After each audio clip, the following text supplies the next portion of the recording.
No dia 25 de dezembro, uma mochila com bomba foi encontrada em frente a uma igreja na cidade satélite de Braslândia, no Distrito Federal.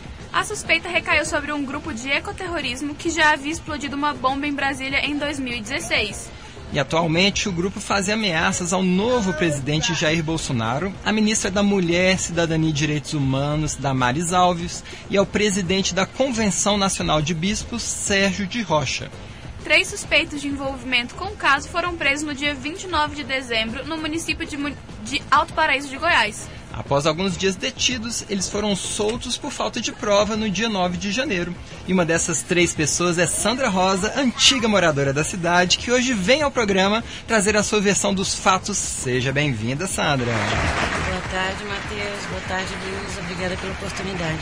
A gente que gostaria de agradecer a sua coragem, né, de vir à rádio comunitária, prestar os esclarecimentos, botar a sua versão, né? Você como uma moradora já há quantos anos que está aqui, Sandra? Desde 94. 94? Eu não sabia que era tão tempo. É, bastante tempo. Desde 94, são 24 anos em Alto Paraíso, né? Acho que é muito louvável da sua parte, né? Vir aqui e abrir o jogo, né?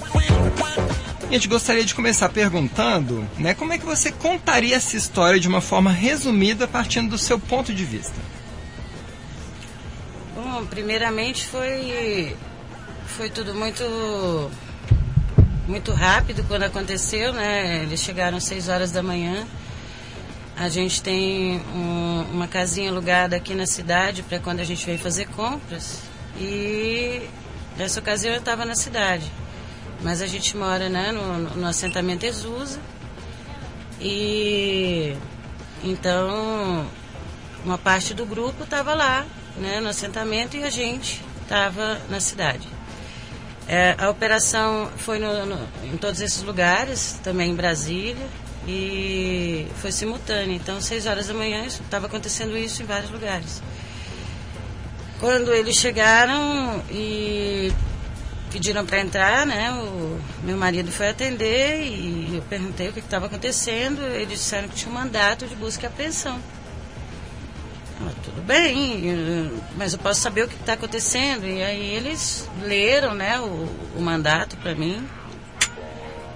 E no mandato só estava claro que tinha alguma coisa a ver com a oposição ao governo.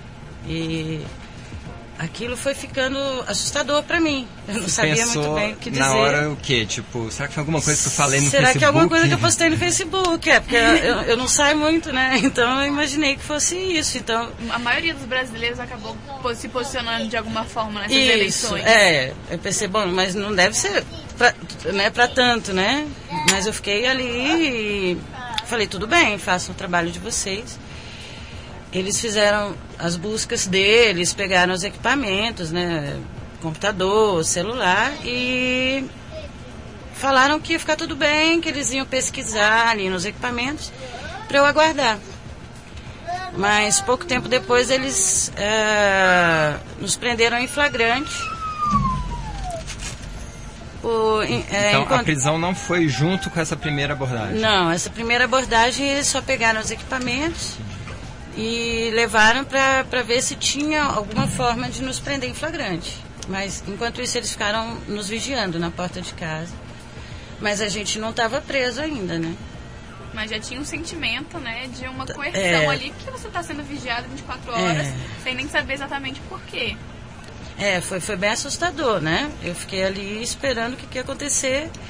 E aí eles chegaram dizendo que encontraram um manual de como fazer bomba na casa do meu ex-genro, e nem era dele o manual, inclusive, mas, enfim, eu não tinha o menor conhecimento desse material, e eu ia ser presa por isso. Então, aí é que eu não estava entendendo nada mesmo, eu fiquei realmente boiando, mas a gente precisa colaborar, né, porque é uma situação bem grave, né, alguém realmente queria explodir pessoas, e eu não tenho nenhuma mágoa, nenhum rancor da operação em si. Eles foram respeitosos, nos trataram bem, não sofri nenhuma violência. Eu acredito que eles fizeram o trabalho deles, né?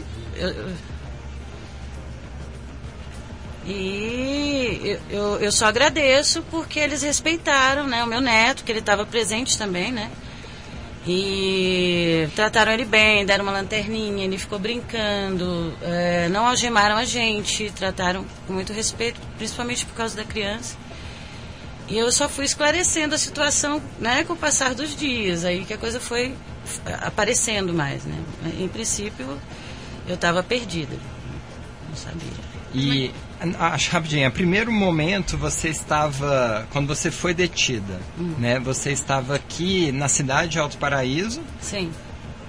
E o meu ex-genro, né, estava com meu neto e o Pedro, que é um aluno meu de permacultura, que depois de 2 anos ele voltou para fazer mais uma vivência com a gente, né?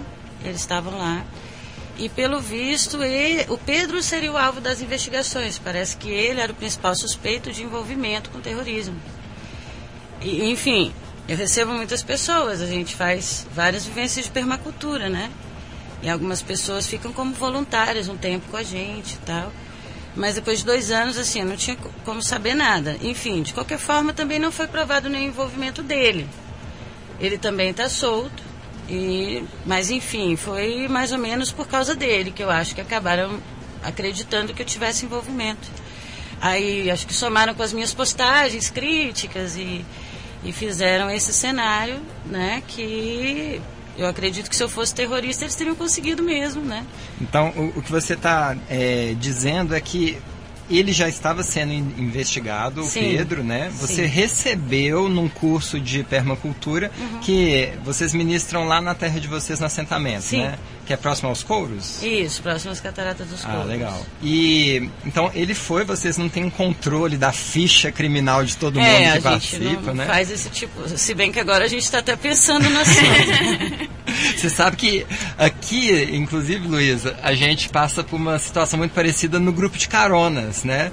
Porque você bota ali no grupo de caronas, né, ou aplicativos de caronas também, você vai dar carona para pessoas que você nunca viu na vida. Então já tive 2 amigas, né, que foram paradas numa blitz de polícia na estrada e tinha pessoas com drogas, inclusive traficante mesmo, assim, não só portando, mas uma quantidade considerável que se enquadrou como tráfico.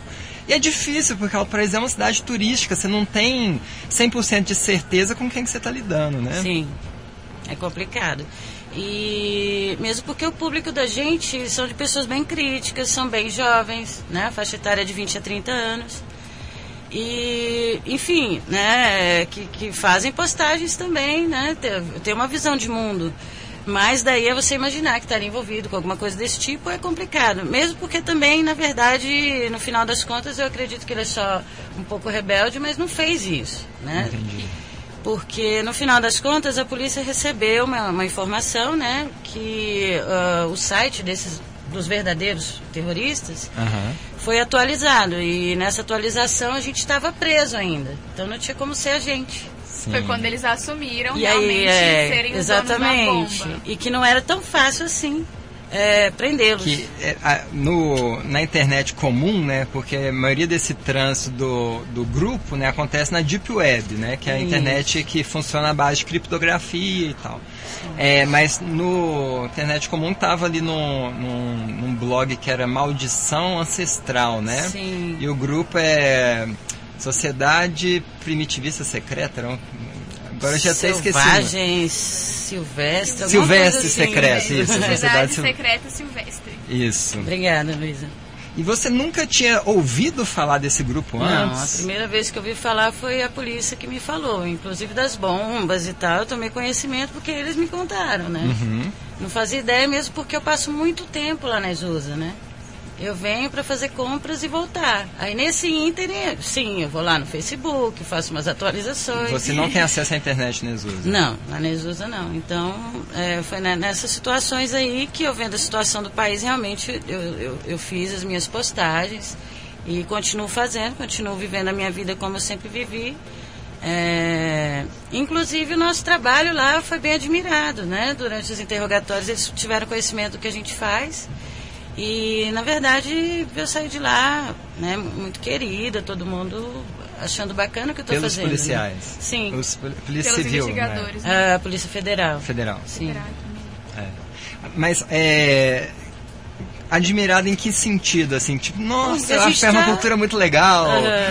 A gente de alguma forma está lutando por um mundo melhor, ao invés de simplesmente sair por aí protestando, quebrando coisas, né? A gente trabalha com educação, né? A gente trabalha com uma consciência ambiental e mostrando que a gente pode ter uma vida linda, próspera, sem precisar destruir nada, colocar veneno, monocultura, enfim, que é possível prosperidade no campo, né? E que a gente pode sim trabalhar juntos para ter uma vida bonita, né?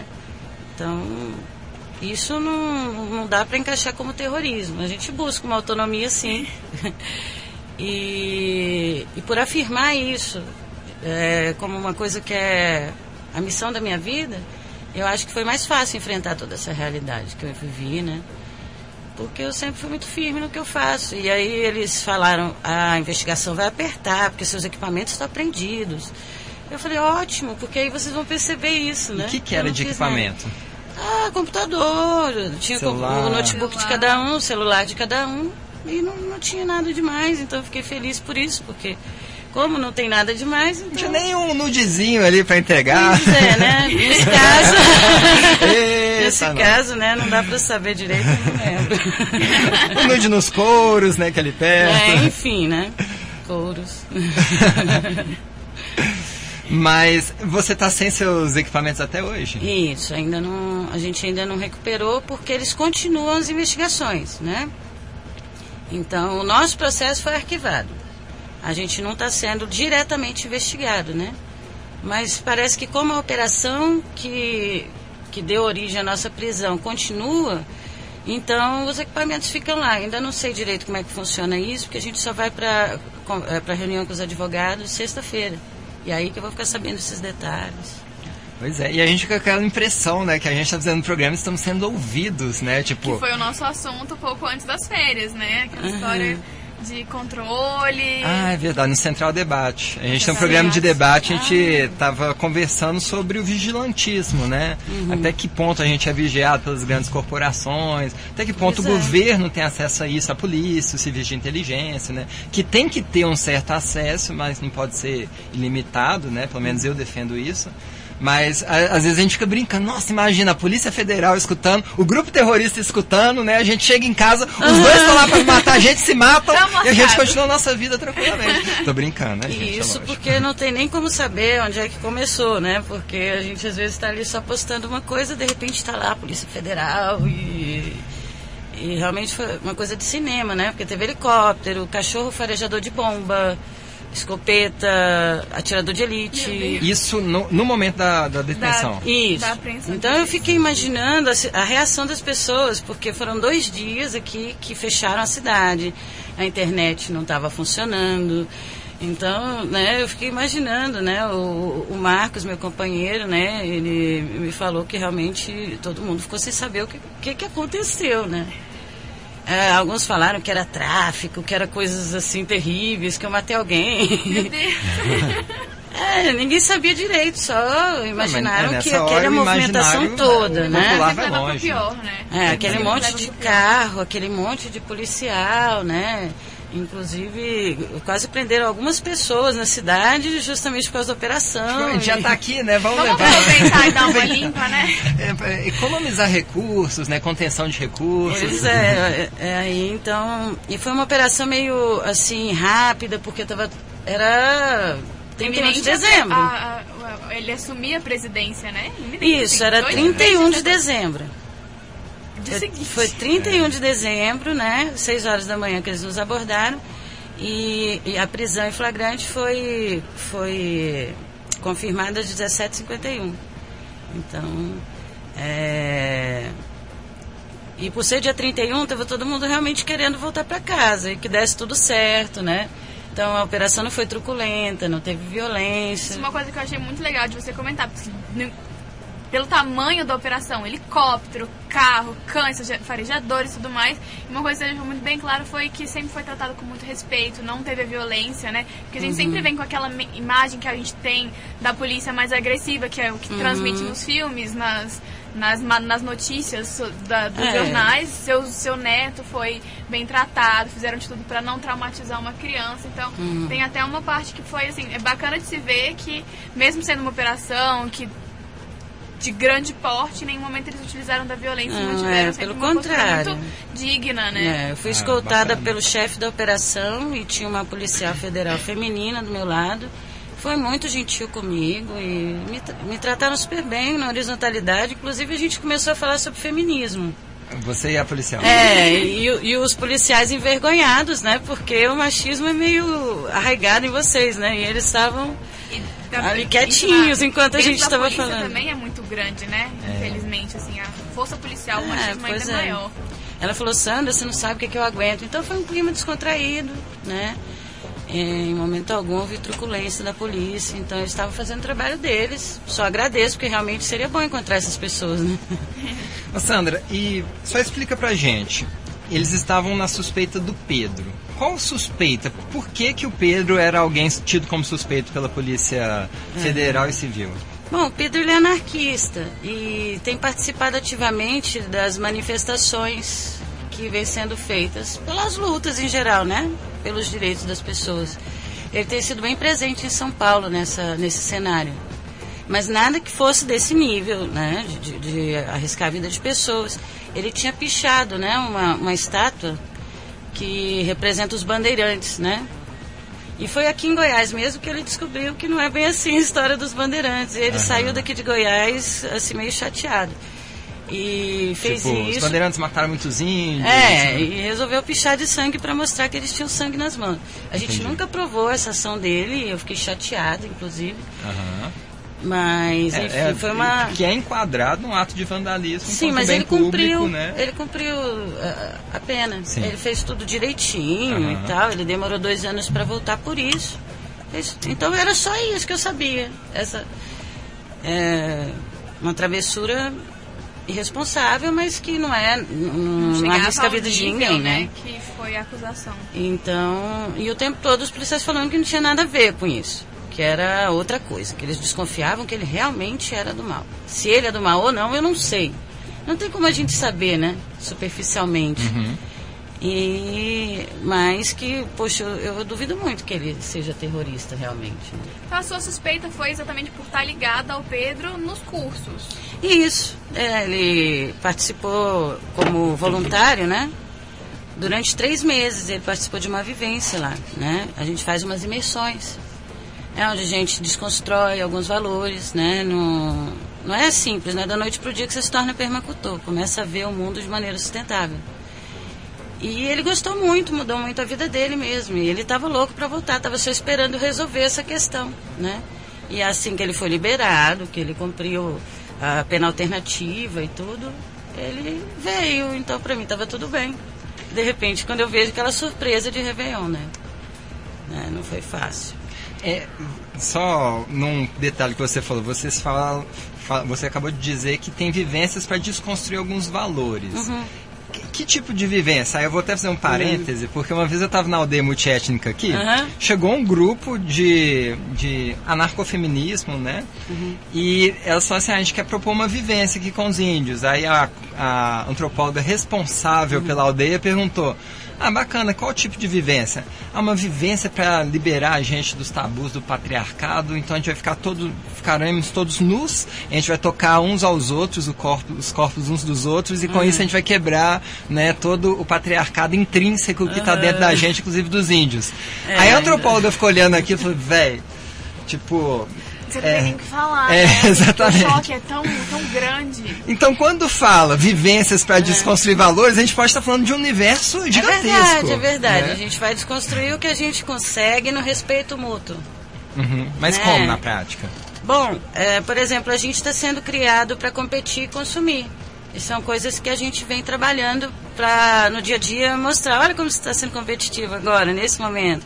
Coisas que não dá para a gente observar porque está tão arraigado dentro da gente, né? Quando a gente acha que é melhor que alguém, a gente transparece isso no dia a dia e assume mais responsabilidades do que consegue para acumular poder nisso. Enfim, são várias situações que a gente enfrenta que só convivendo é que a gente percebe, né? Então a gente dá essa oportunidade, traz esse cenário junto com o plantio, a gente trabalha bastante, né? A gente cuida dos bichinhos também, né? Eu também trabalho na defesa dos animais, né? Então a gente adota bichinho abandonado, Algumas pessoas nos apoiam e tal, para cuidar deles. Inclusive tem vários produção, viu? Quem precisar, e tem bastante. E então, nisso aí eles fazem tudo, desde que acordam, que é mais ou menos umas 5h30 da manhã, que é na roça, né? Até a noite a gente não tem energia elétrica, então lá é bem roots. Então as pessoas têm que aprender a sobreviver com uma vida bem simples. O cardápio lá também é extremamente simples, a comida da roça mesmo. Então eles vêm de tudo quanto é lugar e realmente ficam fascinados com o trabalho. E eles estavam estudando, né, a vida do Pedro, né, com essa suspeita. O Pedro veio para o curso, né, na sua terra, mas que tipo de coisa que pode ter feito um link entre esse imaginário que estava na ideia dos investigadores sobre o Pedro, né, e você? O que eles fizeram um link? Foi uma oposição ao Bolsonaro? Foi algo mais? Bom, assim, eu não tenho como ter certeza porque eles não me disseram isso diretamente. Pelo mandato de busca e apreensão e por tudo que está acontecendo, né, no país e a posse no dia seguinte, eu imagino que eles pensassem que eu tivesse capacidade de mobilizar pessoas para, de alguma forma, impedir a posse, né?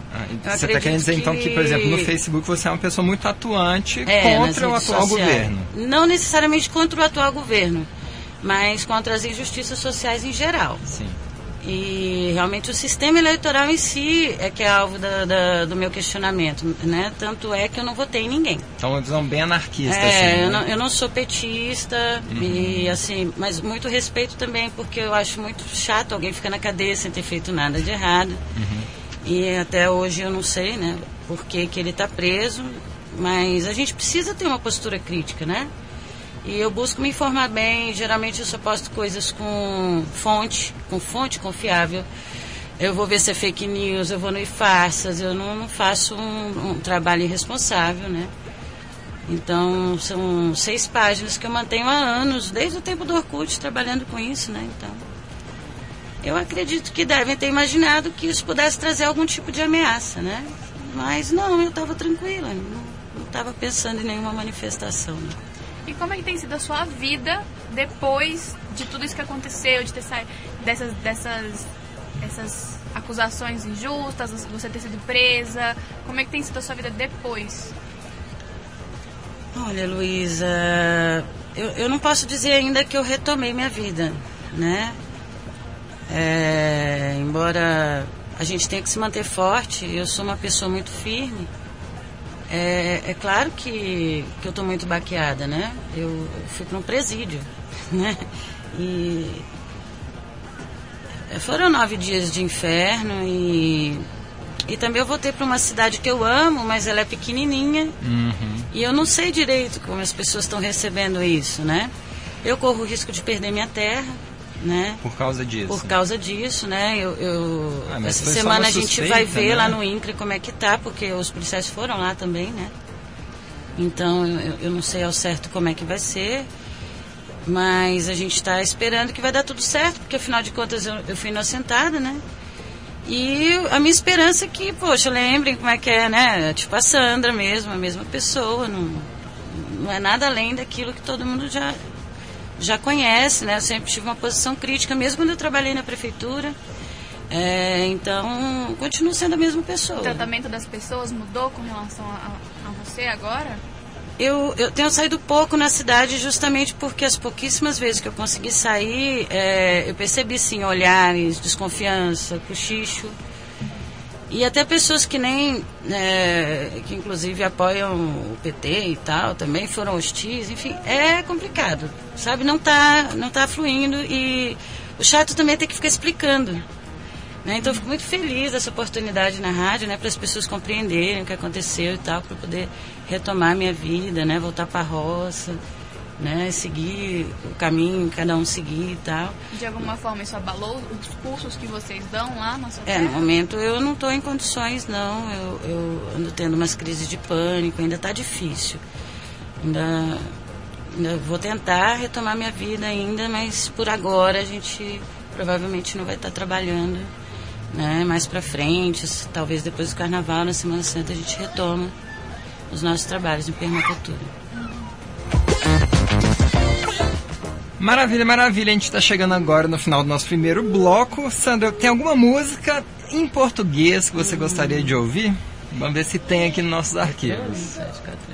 Raul Seixas, Metrô Linha 743, pode ser? Olha, Raul Seixas tem. Vamos ver se tem essa música. Um momento.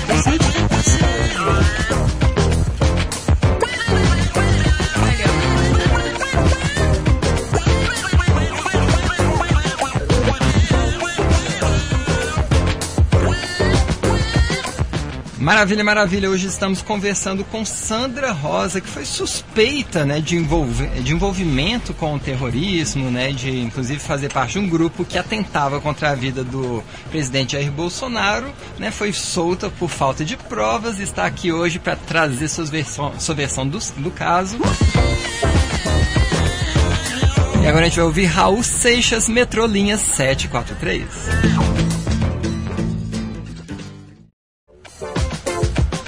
Maravilha, maravilha. 1h01, estamos de volta.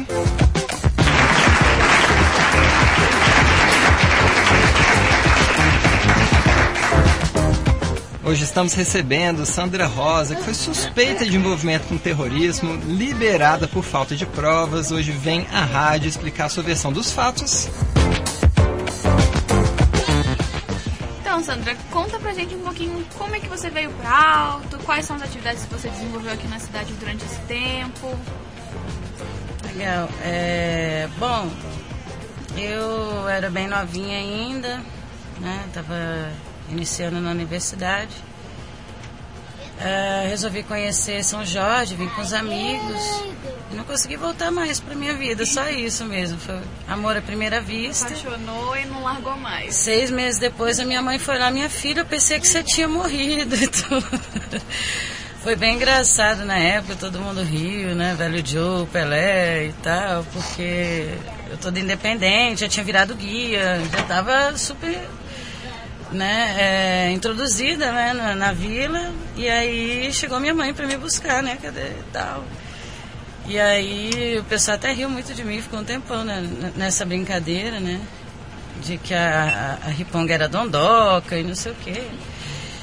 E aí eu consegui convencer minha mãe de que era o lugar da minha vida, e ela acabou entendendo, eu mostrei para ela, né, o paraíso que é isso aqui, ela também se apaixonou, hoje em dia ela está resignada, né. Que realmente Brasília me perdeu para sempre, desde que eu conheci esse lugar, é maravilhoso. Eu já lutei muito aqui, né? Já mexi com restaurante, né? Já trabalhei com várias coisas, também sou jardineira. Então, criei minhas filhas aqui, né? Depois elas cresceram, estão lá em Brasília. Meu neto está aqui no estúdio também, né? E é fruto disso tudo que eu vivi aqui. Esse lugar é encantado, todo mundo sabe disso, né? Então, acho que uma vez você bebe água daqui, não tem jeito, né? Eu sempre volto. Quais atividades que você desenvolveu na cidade desde então? Aqui em Alto Paraíso, eu cheguei mais ou menos em 99, né? Depois eu fui para Recife, voltei de novo, teve bastante sazonalidade. Minhas atividades eram mais espirituais também, né? Tinha um restaurantezinho. Eu tinha uma vida bem tranquila, né? Também vendi na feira, fiquei um tempo assim, até que passei no concurso, né? Para monitora do PET. Fiquei trabalhando um tempo como monitora, mas a primeira dama estava com uma demanda, ela estava precisando de uma secretária, né?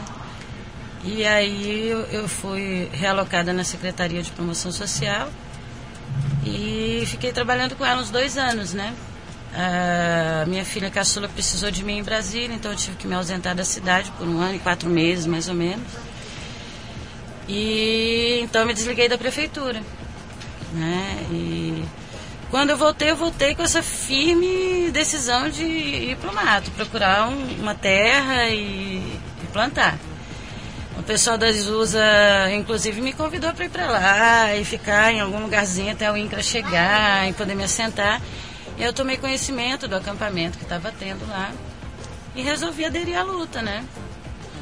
O acampamento que tem lá não é uma invasão de fazenda, nada disso, é uma fila de espera, porque como já é um assentamento e há lotes vagos, né?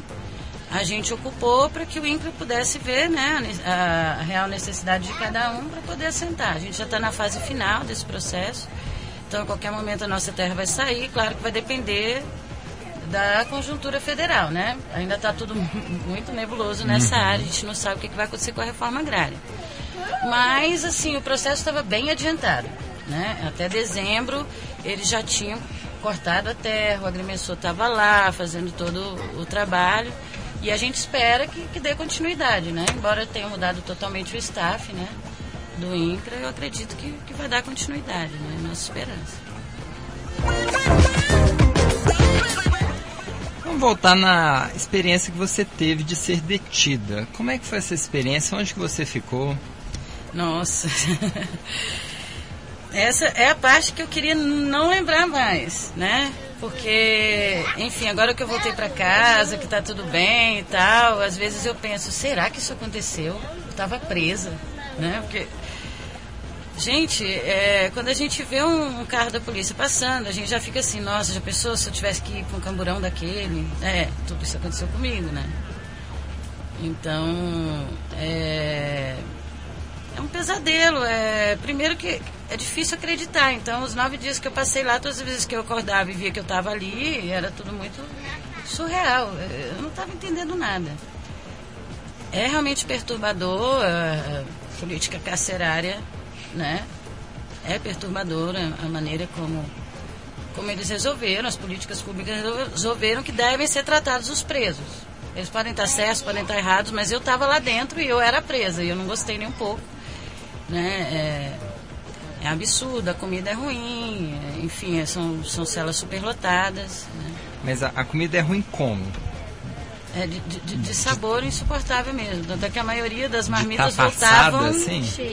voltavam cheias. Olha, é indescritível. Eu não sei, inclusive, como é possível arroz, feijão, coisas assim, ficarem tão ruins. Eu acho que para mim a coisa mais traumática foi isso, assim. E eu vi que não é frescura minha, nada disso não, porque realmente voltavam todas assim.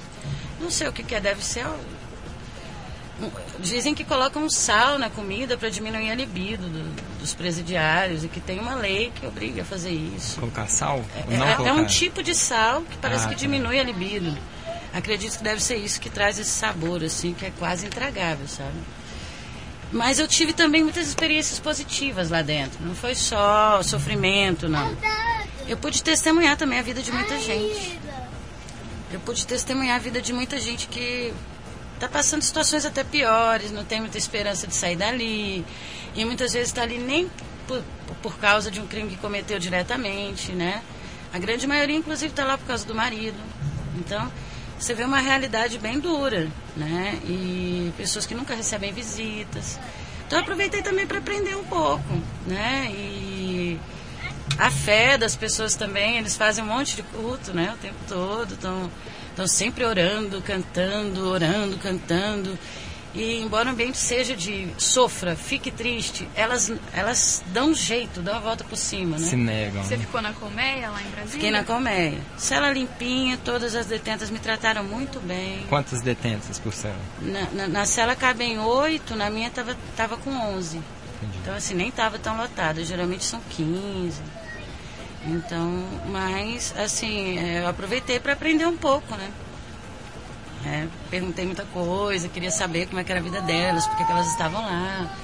Então foi legal, aprendi muito. Não teve nenhum tipo de coerção por parte de outras detentas, não? Tipo, aqui funciona assim, você vai ter que se enquadrar assim. Não, realmente tem toda uma dinâmica, é uma sociedade ali dentro, né? Uhum. Tem uma hierarquia já entre as detentas?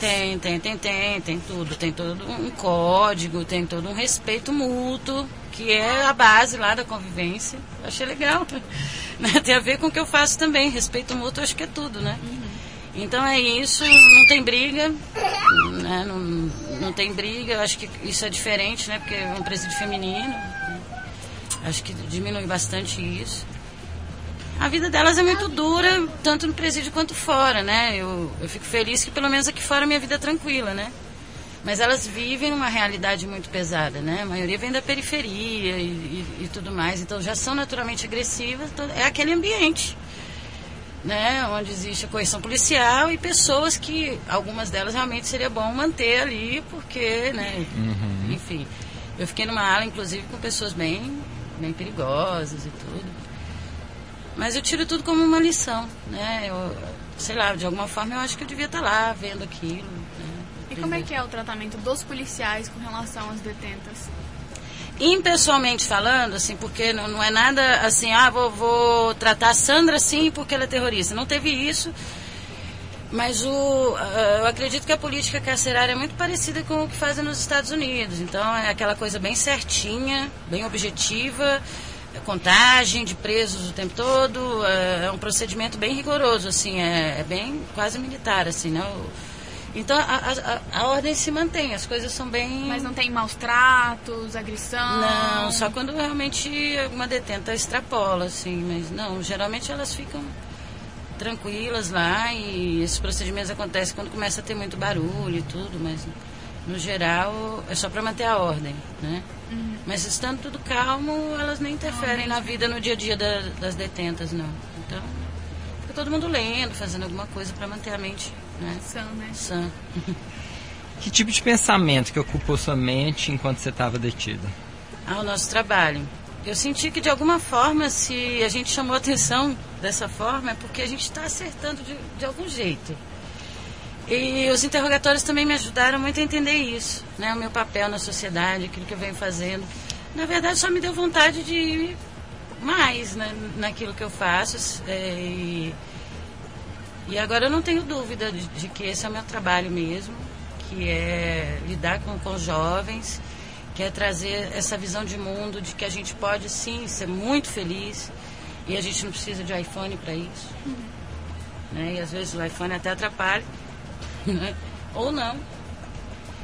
Mas tem muitas Era um iPhone coisas, né? Você tinha? Não. Então você ainda não sabe. Mas eu imagino que a tecnologia pode nos aproximar sim, mas também pode nos afastar muito. E isso eu percebi também, né? E agora tomar um pouco mais de cuidado também, né? A gente não sabe o que vem pela frente. Ninguém, eu acho que o Brasil todo está meio tenso. Isso aconteceu comigo, mas aconteceu tanta coisa com o Brasil também que... Enfim, né, Brumadinho, nós estamos num momento, eu acho que ninguém está simplesmente assim, isso não tem nada a ver comigo. Né? Eu estou aqui no meu mundinho. E eu fico feliz que eu já estou assim há muito tempo, eu não fico isolada no meu mundinho, eu estou procurando saber o que está acontecendo no mundo, então... deu para aprender isso, assim, acho que foi a grande lição, acho, dessa história toda. Né? E agora, tendo essa certeza que você tá no caminho certo, que você faz o que você realmente nasceu para fazer, que é o que você gosta, você falou que vai dar uma pausa agora nas atividades lá, mas e quando voltar, tem algum plano de expansão, de crescer alguma outra coisa, novos cursos? A gente está dependendo muito de assentar definitivo, porque um projeto de permacultura, principalmente, é para durar, é para manter. A gente faz planejamentos para como é que essa nossa intervenção de agora vai ser daqui a 2000 anos. Qual vai ser o impacto dela? Então, a gente pensa no curto prazo, médio prazo, longo prazo, entende? Vários fatores. Então, a gente precisa ter ali o lugar definitivo. A gente está ali em 8 hectares provisórios. Então, dá para passar algumas técnicas, dá para fazer algumas coisas, mas a gente só vai poder intensificar mesmo as nossas vivências quando a gente estiver assentado, né? Então, a gente vai estar nessa torcida aí, né, para tudo dar certo. E eu só estou fazendo essa pausa mesmo para me reestruturar, né, para voltar, né, para o meu psicológico voltar ao normal também. Para voltar a ter confiança, andar na rua e de cabeça erguida, tranquila, né? Quando eu ver que ficou tudo calmo de novo, aí eu acho que a gente retoma nossas atividades, sim.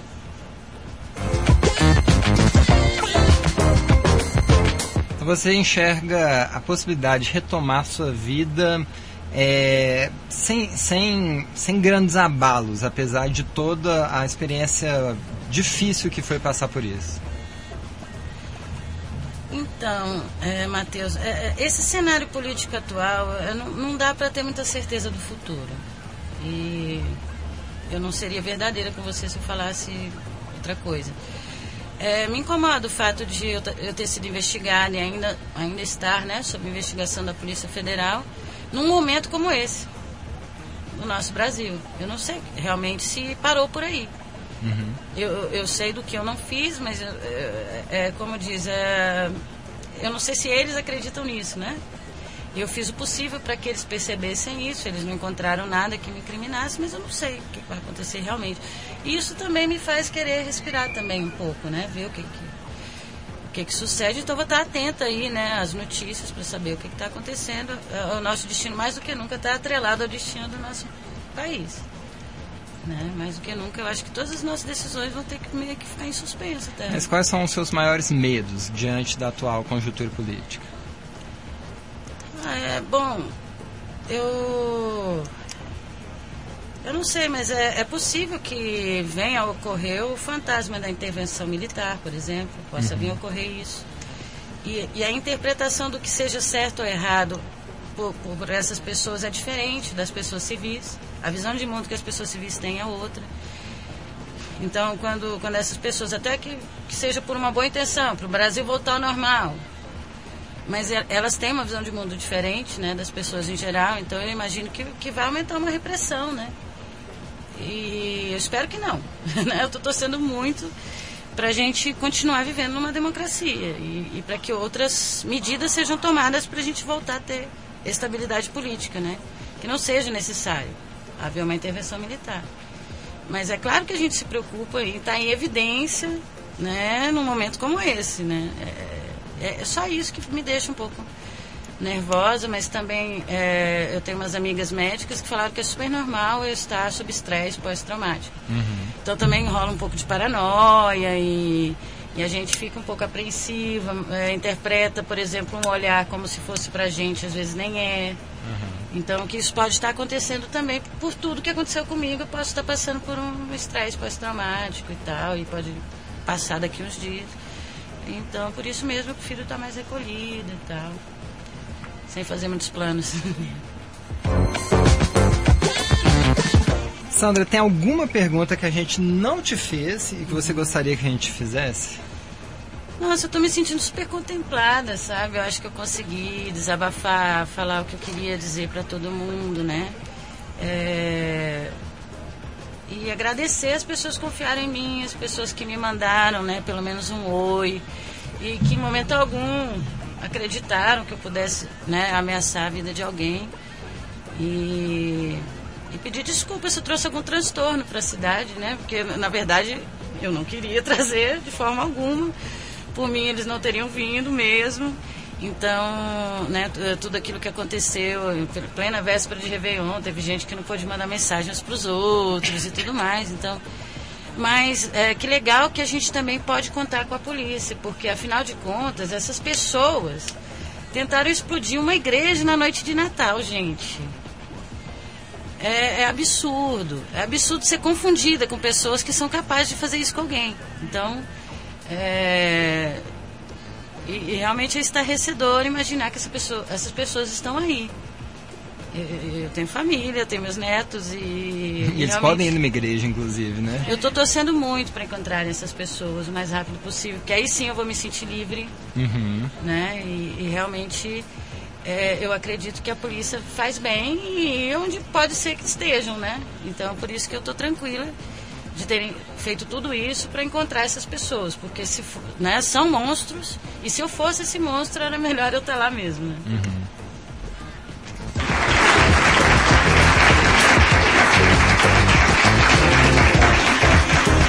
Então tá, Sandra, a gente gostaria de agradecer você por toda a disponibilidade, pela coragem, né, de dar a cara a tapa mesmo, né?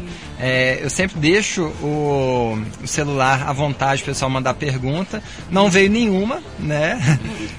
Não veio nenhuma pergunta, nenhuma participação via celular, via WhatsApp, né? E a gente deseja para você mesmo o melhor, né? Que a justiça seja feita, né? Que a verdade venha à tona, né? E que você possa conseguir sair desse estado pós-traumático, né, que você diz que ainda enfrenta, né?